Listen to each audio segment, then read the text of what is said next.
Metallic and non metallic characters in modern periodic table हा पाठ आपला सुरू आहे बघा. आपण याच्या अगोदर metallic character non metallic character म्हणजे काय आहे ते पाहिलं. डेफिनेशन्स पुन्हा एकदा रिपीट करतोय मी. Tendency of an atom to donate electrons is called as metallic character आणि tendency of an atom to accept electron is called as non metallic character. या दोन कॅरेक्टर्सला आणखी एक नाव देखील होते, ऑप्शनल अल्टरनेटिव्ह नेम्स. मेटॅलिक कॅरेक्टरला आपण इलेक्ट्रो पॉझिटिव्हिटी म्हणतो, नॉन मेटॅलिक कॅरेक्टरला आपण इलेक्ट्रो निगेटिव्हिटी असं म्हणतो. आत्ता या व्हिडिओमध्ये आपल्याला मेटॅलिक आणि नॉन मेटॅलिक कॅरेक्टर्स यांचे ट्रेंड्स काय आहेत ते पाहायचे. ट्रेंड म्हणजे काय रे? ट्रेंड म्हणजे बदल, कसा चेंज यांच्यामध्ये होतो वेळेप्रमाणे जागेप्रमाणे ते आपल्याला पाहायचं आहे. मॉडर्न पिरियड टेबलमध्ये metallic character non metallic character पिरियड्समध्ये आणि ग्रुप्समध्ये कशा प्रकारे चेंज होतात, त्यांचा ट्रेंड काय आहे तो पाहूत आपण. सर्वात अगोदर आपण डिफिनेशनला एकदा पुन्हा डोक्यात आणूयात. इलेक्ट्रॉन देण्याच्या टेंडन्सीला मेटॅलिक कॅरेक्टर म्हटलं जातं आहे.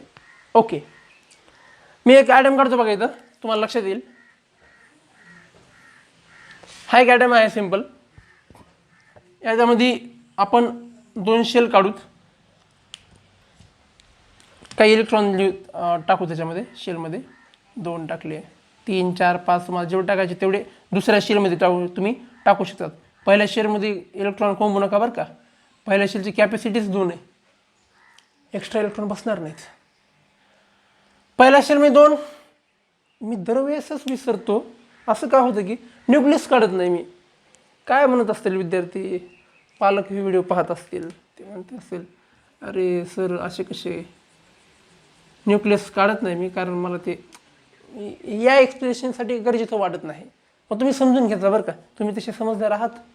पहिल्या शेलमध्ये 2 इलेक्ट्रॉन, दुसऱ्या शेलमध्ये 4 इलेक्ट्रॉन आहेत किंवा 5 असतील 6 असतील. एखाद्या ॲटमनं इलेक्ट्रॉन ॲक्सेप्ट केला, काय केला? ॲक्सेप्ट. तो काय असेल मग? Non metal.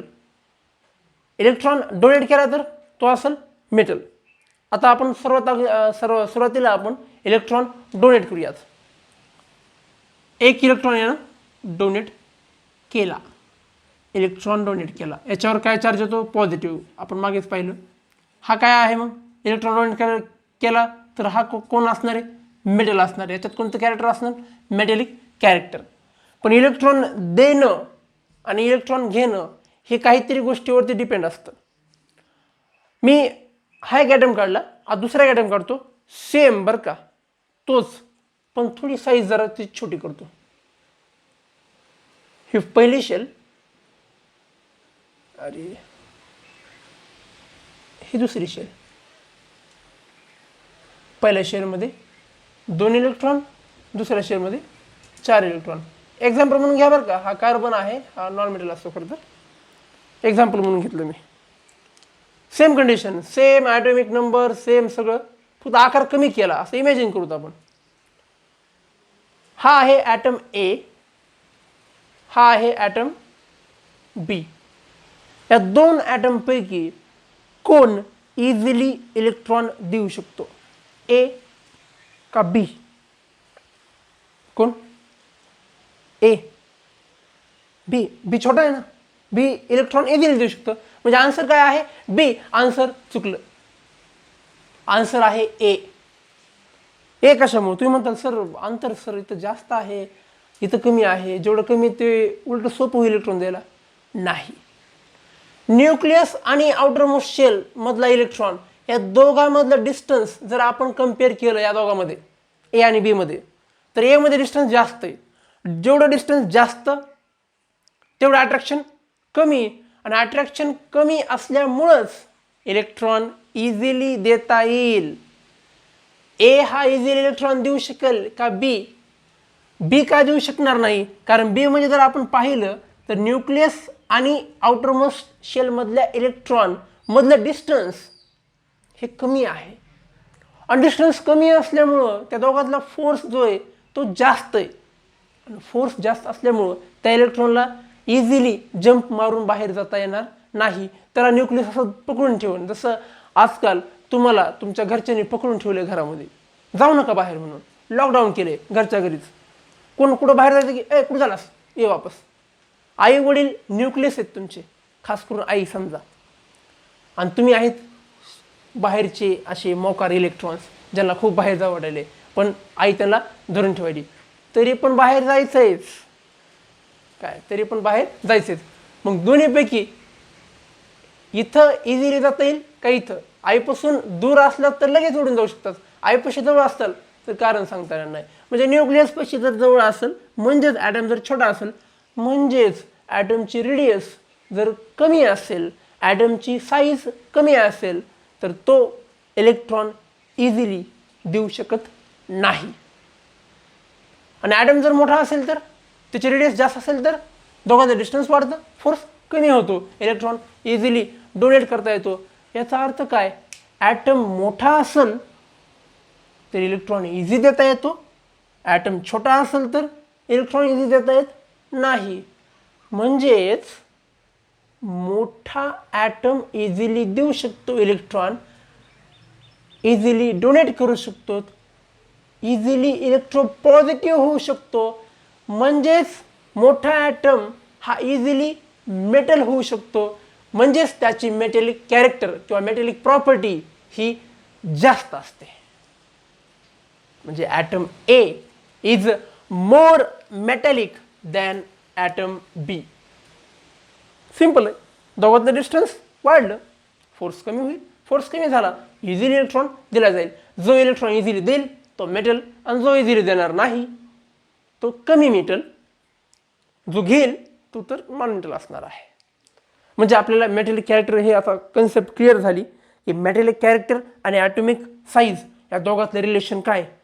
मला सांगा, मेटॅलिक कॅरेक्टर आणि ॲटॉमिक साईज याच्यामध्ये रिलेशन हे डायरेक्टली प्रोपोर्शनल आहे का इनव्हर्सली? ॲटॉमिक साईज वाढली की मेटॅलिक कॅरेक्टर वाढायले? लक्षात आलं? ॲटॉमिक साईज वाढली की मेटॅलिक कॅरेक्टर वाढायले.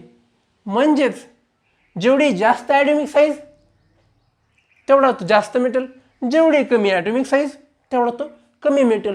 म्हणजेच metallic character is directly proportional to atomic size. Atomic size वाढवा, मेटॅलिक कॅरेक्टर वाढतं, ॲटॉमिक साईज कमी करा, मेटॅलिक कॅरेक्टर कमी होतं. सिंपल. आता हे पिरियड्स आणि ग्रुपमध्ये लगेच कळून जाईल तुम्हाला. आता तुम्हाला लक्षात आलं की मेटॅलिक कॅरेक्टर कॅपिटल एम काढतो मी मेटॅलिक कॅरेक्टरसाठी, is directly proportional to atomic size mass MAS. Metallic character is directly proportional to atomic size. Atomic size वाढली की मेटॅलिक कॅरेक्टर वाढतं, ॲटॉमिक साईज कमी झाली की मेटॅलिक कॅरेक्टर कमी होतं. एकदम सिंपल. आता ग्रुपमध्ये काय ट्रेंड आहे ॲटॉमिक साईजचा तुम्हाला माहिती आहे, पिरियड्समध्ये काय आहे हे पण माहिती आहे. आता ग्रुपमधला पिरियडमधला जर ॲटॉमिक साईजचा ट्रेंड माहीत असेल तुम्हाला तर मेटॅलिक कॅरेक्टरचा ट्रेंड डोळे झाकून सांगू शकतात. काय आहे ट्रेंड तो पहा. ॲटॉमिक साईज पिरियड्समधली डावीकडून उजवीकडे येत असताना ॲटमची साईज ही वाढते का कमी होते? कमी होते. का? कारण सेम शेलमध्ये इलेक्ट्रॉन ॲड होतात, सेम शेलमध्ये इलेक्ट्रॉन ॲड झाल्यामुळं त्यातला फोर्स वाढतो, फोर्स वाढल्यामुळे ते इलेक्ट्रॉन हळूहळू न्यूक्लियसच्या जवळ येतात. म्हणजे लेफ्ट टू राईट जर आपण ॲनालाइज केलं, एक मिनिट, तर आपल्याला लक्षात येईल की ॲटॉमिक साईज जी आहे ना ती लेफ्ट टू राईट पिरियड्समध्ये कमी होत जाते, म्हणजेच डिक्रीज होत जाते. कसं? असं. आधी असतो मोठा ॲटम, सेम शेल, कारण पिरियड्समध्ये नंबर ऑफ शेल सेम राहत असतात, ते आपल्याला माहीत आहे. इलेक्ट्रॉन ॲड झाला की न्यूक्लियस उडते, इलेक्ट्रॉन ॲड झाला की न्यूक्लियस उडते, इलेक्ट्रॉन ॲड झाला की न्यूक्लियस ओढणार, इलेक्ट्रॉन ॲड झाला न्यूक्लियसचा फोर्स आणखीन वाढणार, इलेक्ट्रॉन ॲड झाला खूपच जास्त. Got it? आता पहा ॲटॉमिक साईज हे काय आहे? ग्रुप आहे का पिरियड आहे? पिरियड. हॉरिझॉन्टल रोज हे पिरियड असतात. पिरियडमध्ये ॲटॉमिक साईज होले होले कमी होईल, डिक्रीज होईल. ॲटॉमिक साईज कमी झाल्यामुळे काय झालं, न्यूक्लियसचा फोर्स वाढला. न्यूक्लियसचा फोर्स वाढला त्याच्यामुळे आता इलेक्ट्रॉन इझिली जातील का, इथं छप्पन जात होता, इथं जात आहे पण थोडं कमी, इथं अवघड आहे, इथं लईच कमी, इथं खूपच कमी, इथं स्टॉप, इलेक्ट्रॉन बाहेर जात आहे, असं होतं. म्हणजे इलेक्ट्रॉन देण्याची क्षमता, इलेक्ट्रॉन डोनेट करण्याची क्षमता कमी कमी कमी कमी होत चालली आहे. इलेक्ट्रॉन देण्याच्या क्षमतेलाच आपण मेटॅलिक कॅरेक्टर किंवा इलेक्ट्रोपॉझिटिव्हिटी म्हणतो. म्हणजेच पिरियड्समध्ये लेफ्ट टू राईट जात असताना मेटॅलिक कॅरेक्टर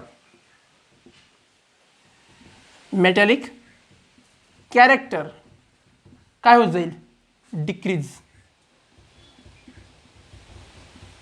म्हणूनच डाव्या बाजूला मेटल असतात, उजव्या बाजूला नॉन मेटल असतात. पहा, कॅल्शियम, मॅग्नेशियम इकडे लेफ्ट साईडला, सोडियम, पोटॅशियम सारखे, chlorine, bromine, iodine, carbon, silicon हे सगळे नॉन मेटलच्या साईडला आहेत. म्हणजे मेटॅलिक कॅरेक्टर हळूहळू कमी होऊ लागले. कशामुळं, ॲटॉमिक साईज कमी होऊ लागली.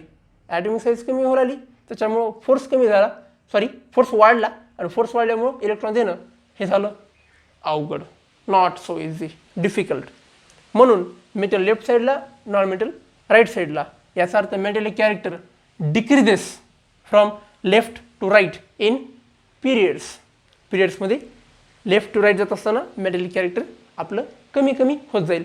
मेटॅलिक कॅरेक्टरसोबत आणखी काय कमी झाले, ॲटॉमिक साईज कमी झाली. ॲटॉमिक साईज आणि मेटॅलिक कॅरेक्टर हे दोन्ही पिरियड्समध्ये लेफ्ट टू राईट कमी कमी होत जातात, डिक्रीज होत जातात. ओके, बर मेटॅलिक कॅरेक्टर जर डिक्रीज झाला असेल तर नॉन मेटॅलिक कॅरेक्टरचं काय होईल. बरं, नॉन मेटॅलिक कॅरेक्टर म्हणजे काय, टेंडन्सी टू ॲक्सेप्ट इलेक्ट्रॉन. कारण नॉन मेटल इलेक्ट्रॉन ॲक्सेप्ट करत असतात. नॉन मेटॅलिक कॅरेक्टर म्हणजेच काय, tendency of an atom to accept electrons. Electron घेण्याची क्षमता, इलेक्ट्रॉन देण्याची क्षमता कमी होत चालली, म्हणजेच इलेक्ट्रॉन घेण्याची क्षमता वाढत जाईल. का वाढत जाईल पहा, मी दोन्ही पॅरलल सांगतो बरं का, समजत असेल तर समजून घ्या. व्हिडिओ थोडा पॉज करा, याला जे समजा, आणि त्यानंतर आता मी नॉन मेटलकडे शिफ्ट होतोय. जर अवघड वाटत असेल तर पॉज करा, थांबा आणि पुन्हा सुरू करा. केला सुरू, पहा आता सगळ्यात जास्त न्यूक्लियस फोर्स कुठं आहे. हा ॲटम मोठा आहे, विषय म्हटला आता, हे चल निकल, हे बाहेर निकल, हट. हा सगळ्यात जास्त फोर्स. त्यानंतर 2 नंबरला हा येते, 3 नंबरला हा येते. सगळ्यात छोटा जो आहे का ॲटम, त्याच्यामध्ये न्यूक्लियस फोर्स जास्त आहे, कारण अंतर कमी असल्यामुळं. अंतर जेवढं कमी तेवढा फोर्स जास्त ना, ते तर तुम्हाला माहीत आहे. म्हणून तो इलेक्ट्रॉनला झपकून ओढून घेईल, कारण त्याकडे फोर्स जास्त आहे. तो इलेक्ट्रॉनला फास्टमध्ये ओढून घेऊ शकते, जास्त. हा घेऊ शकतो पण कमी, हा त्यापेक्षा कमी,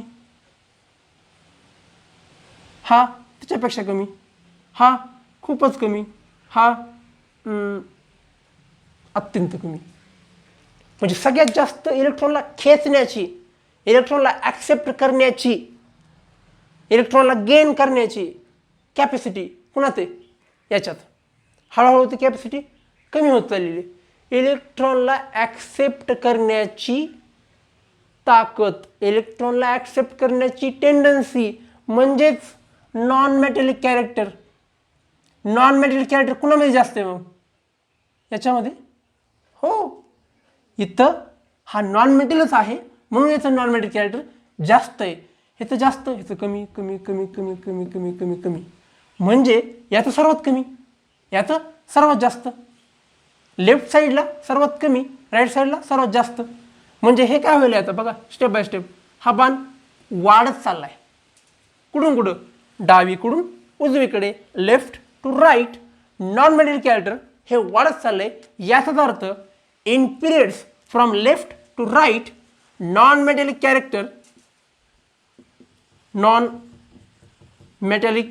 कॅरेक्टर डिक्रीजेस नाही, ते होईल इन्क्रीजेस. म्हणजे आता आपल्या डोक्यातलं कन्फ्युजन निघून गेलं मेटॅलिक आणि नॉन मेटॅलिक कॅरेक्टरमधलं.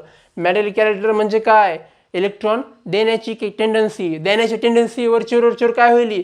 कमी होईल, कारण त्याचा फोर्स वाढल्यामुळं चुका देणार नाही. आणि नॉन मेटॅलिक कॅरेक्टर म्हणजे काय? इलेक्ट्रॉन घेण्याची टेंडन्सी ती तर वाढत चाललेली आहे. म्हणून पिरियड्समध्ये left to right metallic character decrease होईल, नॉन मेटॅलिक कॅरेक्टर वाढत जाईल. Same applies to groups. ग्रुपमध्ये काय होतं?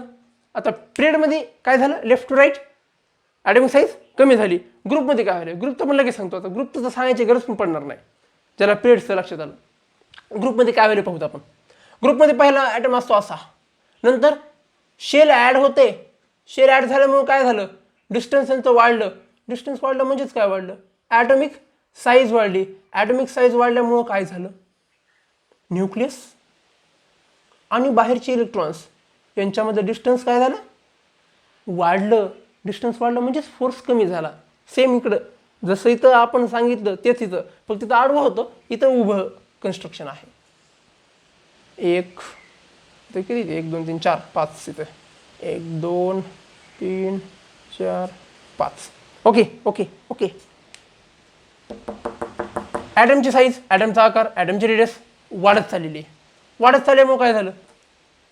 इलेक्ट्रॉनमधलं डिस्टन्स, इलेक्ट्रॉन आणि न्यूक्लियसमधलं डिस्टन्स वाढत गेलं. वाढत गेलं म्हणजे इलेक्ट्रॉन देणं सोपं झालं. ओके, इलेक्ट्रॉन देणं सोपं झालं. म्हणजे इलेक्ट्रॉन देणं इथं सोपं होईल. इलेक्ट्रॉन द्यायला इथं आधी अवघड होतं. आता डिस्टन्स वाढलं की रे आणि तुमच्यामधलं डिस्टन्स वाढलं की तुम्ही लगेच घरातून बाहेर येताल ना, तसं हे इलेक्ट्रॉन झपकून बाहेर चाललं येतं. झपकून इतर काय बघा बघा विषयच नाही. इथं निघालच बाहेर. थोडं कमी करू त्याला कम्पॅरेटिव्हली, लक्षात येईल. जरा हे बारीक करतोय. ओके, इलेक्ट्रॉन देण्याची टेंडन्सी वाढत चाललेली आहे. इथं इलेक्ट्रॉन देण्याची टेंडन्सी हळूहळू हळूहळू कमी होत गेली होती. इथं top to bottom, T to B, top to bottom हे पिरियड आहे ना, ग्रुप आहे. ग्रुपमध्ये टॉप टू बॉटम इलेक्ट्रॉन देण्याची टेंडन्सी वाढत चाललेली आहे. इलेक्ट्रॉन देण्याची टेंडन्सी म्हणजेच मेटॅलिक कॅरेक्टर. म्हणजेच ग्रुपमध्ये from top to bottom metallic character increases. Okay, simple is that. Non metallic character decreases. आता काय पुढे सांगायची गरज नाही. एकदा मेटॅलिक कॅरेक्टर काय आलं की संपलं. आता हे इतकं लक्षात कसं ठेवायचं? तर मास लक्षात ठेवा रे. मग सांगितलेलं मी काय सांगितलं होतं? मास. काय होतं मास?